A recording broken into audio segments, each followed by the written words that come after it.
नमस्कार। हमारी आवाज के समाचार में मैं कमल अशोक आपका स्वागत करता हूं। जम्मू कश्मीर संशोधन विधेयक पारित, अमित शाह ने कहा सही समय पर अवश्य देंगे पूर्ण राज्य का दर्जा। जम्मू कश्मीर पुनर्गठन विधेयक 2021 को लोकसभा ने शनिवार को ध्वनिमत से पारित किया। विधेयक पर चर्चा के दौरान जवाब देते हुए केंद्रीय मंत्री अमित शाह ने कहा कि आरोपों को सिरे से खारिज कर दिया कि प्रस्तावित कानून राज्यों को फिर से पूर्ण राज्य का दर्जा देने के उम्मीदों को समाप्त करता है। शाह ने कहा, मैं फिर से कहता हूं, इस विधेयक का जम्मू कश्मीर राज्य का दर्जा देने से कोई संबंध नहीं है। यह संशोधन विधेयक पूर्ण राज्य की संभावनाएं समाप्त नहीं हुई है। मैं जम्मू कश्मीर लोगों को याद कराता हूँ, वादा करता हूँ कि पूर्ण राज्य का दर्जा आपको निश्चित मिलेगा। शीर्ष अदालत ने शाहीन बाग मामले में अपने फैसले को समीक्षा से किया इनकार। कहीं भी कभी भी नहीं हो सकता प्रदर्शन का अधिकार, अभिव्यक्ति के मौलिक अधिकार की व्याख्या करते हुए सुप्रीम कोर्ट ने कल कहा। शाहीन बाग मामले में अपने फैसले में शीर्ष अदालत ने कहा था कि कुछ प्रदर्शन अचानक हो सकते हैं, लेकिन लंबे समय तक असहमति या प्रदर्शन के लिए सार्वजनिक स्थानों पर लगातार कब्जा नहीं किया जा सकता, जिससे दूसरे लोगों के अधिकार प्रभावित हो। गणतंत्र दिवस हिंसा को हो उच्च स्तरीय न्यायिक जांच, संयुक्त किसान मोर्चा ने कहा किसानों पर दर्ज किए जा रहे झूठे मामले। दिल्ली पुलिस ने 14 प्राथमिकियों के 122 किसानों को गिरफ्तार किया है। गिरफ्तार किसानों को कानूनी वित्तीय मदद मुहैया कराएगा किसान मोर्चा। केंद्र के नए कृषि कानूनों के खिलाफ दिल्ली के सीमाओं प्रदर्शन कर रहे किसान संगठनों ने 26 जनवरी को अपने ट्रैक्टर परेड के दौरान हुई हिंसा की घटना को किसानों के खिलाफ दर्ज किए मामलों के उच्च स्तरीय न्यायिक जांच कराई जाने की शनिवार की मांग की है। न्यूज क्लिक के परिसरों पर 100 घंटे से ईडी के छापे जारी। 30 करोड़ के विदेशी पूंजी निवेश के लेकर धन शोधन के मामले में छापे। मीडिया संस्था न्यूज क्लिक के दफ्तर में उससे जुड़े परिसर पर 9 फरवरी को शुरू हुए प्रवर्तन निदेशालय के छापे लगभग 100 घंटे से जारी है। मीडिया संस्थान के प्रधान संस्थापक कबीर पुरकायस्थ और उनका भागीदार गीता हरिहरन और संपादक प्रांजल के घरों पर भी 90 घंटों से तलाश जारी है। उन्हें घर से बाहर निकलने की इजाजत नहीं है। रोहतक हत्याकांड का मुख्य आरोपी सुखविंदर गिरफ्तार।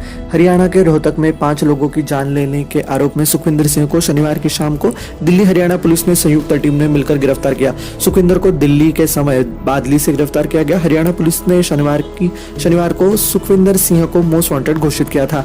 हरियाणा के पुलिस महानिदेशक मनोज यादव ने उनकी जानकारी देने वाले को 1 लाख का इनाम भी घोषित कर दिया था।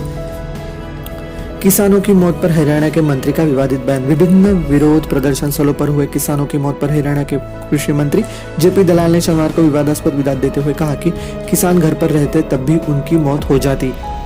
कथित तौर पर 200 किसानों की मौत के बारे में भिवानी के संवाददाता द्वारा पूछे गए सवाल पर दलाल ने ये बात कह दी थी। राहुल गांधी के आरोपों पर सीतारमण ने लोकसभा में कहा संवैधानिक संस्थाओं का अपमान करती है कांग्रेस ने पहले संस्थाएं बनाई और फिर उनका हम दो हमारे दो के लिए दुरुपयोग किया। सीतारमण देश की अर्थव्यवस्था के लिए हानिकारक, ऐसा कांग्रेस के राहुल गांधी ने निशाना साधा था। कुछ दिन पहले लोकसभा में बजट पर विपक्ष के हमलों का जवाब देते हुए वित्त मंत्री निर्मला जी ने यह कहा, लोकसभा अपनी पार्टी के हित के लिए किस तरह से संवैधानिक संस्थाओं का दुरुपयोग किया जा रहा है और किसानों के लिए किए गए वादे से कैसे कांग्रेस मुकर रही है, इसके बारे में निर्मला जी बता रही थी। रक्षा संबंधी संसदीय समिति जा सकती है गलवान पेंगोंग। सरकार से अनुमति मांगेगी संसदीय समिति। मई के अंतिम सप्ताह या जून में जाने की योजना। क्षेत्र में जाने का निर्णय समिति की पिछली बैठक में किया गया। रक्षा संबंधी संसद की स्थायी समिति ने पूर्वी लद्दाख में गलवान घाटी पेंगोंग जाने की मंशा जताई है। इसी क्षेत्र में भारत एवं चीन के सैनिकों के बीच हिंसक टकराव हुई थी। अधिकारियों के मुताबिक संसदीय समिति सामरिक रूप से महत्वपूर्ण क्षेत्र का दौरा करने के लिए सरकार से पहले अनुमति ले सकती है। महुआ मोइत्रा के विरोध के बाद पुलिस ने जवान वापस बुलाए। संसद के आवास के बाहर सुरक्षा कर्मियों की तैनाती का मामला। पुलिस ने कहा, मेरी गतिविधि दर्ज कर रहे जवान। बीएसएफ जवानों को हटाने की महुआ जी ने की थी मांग। तृणमूल कांग्रेस की सांसद महुआ मोइत्रा ने दिल्ली में अपने आवास के बाहर तैनात किए गए सीमा सुरक्षा बल के 3 जवानों को हटाने के लिए दिल्ली पुलिस को पत्र लिखा। उन्होंने केंद्रीय सुरक्षा बल की तैनाती को लेकर सवाल उठाया था। उन्होंने आरोप लगाया कि मेरी जासूसी की जा रही है।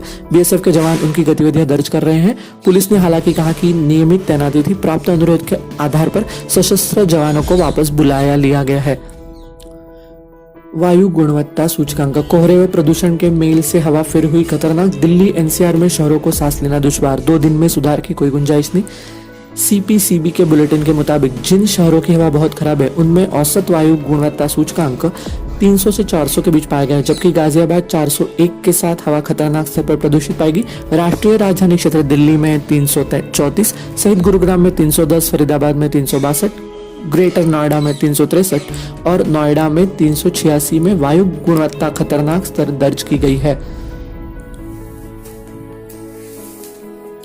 किसान आंदोलन में पहुंची महात्मा गांधी की पोती तारा गांधी, जिसने जिंदगी भर खिलाया उनके लिए आई, ऐसा उन्होंने कहा। राष्ट्रपति महात्मा गांधी की पोती और राष्ट्रीय गांधी संग्रहालय के अध्यक्ष वयोवृद्ध तारा गांधी भट्टाचार्य शनिवार को किसान आंदोलन को समर्थन देने गाजीपुर बॉर्डर पहुंची। आंदोलन स्थल पहुंचकर तारा गांधी बहुत ऊर्जावान और संतुष्ट नजर आ रही थी। उन्होंने किसानों में यह आंदोलन शांतिपूर्वक चलाने की अपील करते हुए कहा, मैं यहाँ तुम्हारे लिए प्रार्थना करने आई हूँ। हम गांधी संस्थान से जुड़े हैं। हम गाजीपुर बॉर्डर पर किसी राजनीतिक दल के लिए कतई नहीं आए। आज हम यहाँ हैं किसानों के लिए आए हैं, जिसने जिंदगी भर हमें खिलाया। उन्होंने सीधे किसानों से कहा कि आपकी वजह से हम जिंदा हैं। किसान के हित में ही देश का हित है और हमारा भी। तारा गांधी ने कहा, यह क्रांति की धरती है। कोरोना काल में 1 लाख से भी ऊपर बच्चे दूर रहे ऑनलाइन शिक्षा से, ऐसा कांग्रेस के प्रदेश अध्यक्ष दिल्ली कांग्रेस के प्रदेश अध्यक्ष चौधरी अनिल कुमार ने शनिवार को कहा। कोरोना काल में दिल्ली सरकार एवं दिल्ली नगर निगम के 1 लाख से अधिक करीबन 2 लाख छात्र ऑनलाइन शिक्षा से दूर रहे। एक अनुमान के अनुसार राजधानी के कुल पंजीकृत छात्रों का 8%।